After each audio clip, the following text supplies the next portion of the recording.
ধরনের সম্মান প্রদর্শন করছেন না। এবং আমরা বিগত সময়ে লক্ষ্য করেছি কিভাবে নারীকে পুঁজি করে আপনারা রাজনৈতিক ফায়দা হাসিল করতে চাচ্ছেন। আপনাদের এহেন আচরণ কখনোই আপনাদের রাজনৈতিক ভবিষ্যতের জন্য শুভকর হবে না।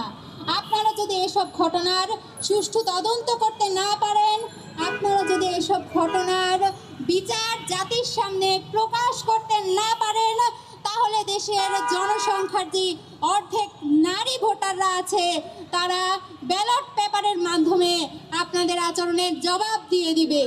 আপনাদের পক্ষ থেকে কোনো ধরনের বার্তা দেওয়া হয়নি, বরঞ্চ আপনারা বলছেন অন্য দল ক্ষমতায় গেলে নারীরা সবচেয়ে নির্যাতিত হবে।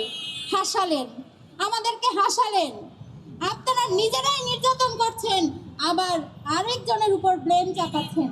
তাহলে তো আমাদেরকে বলতেই হচ্ছে আই হ্যাভ আ প্ল্যান, অন্যের উপর ব্লেম।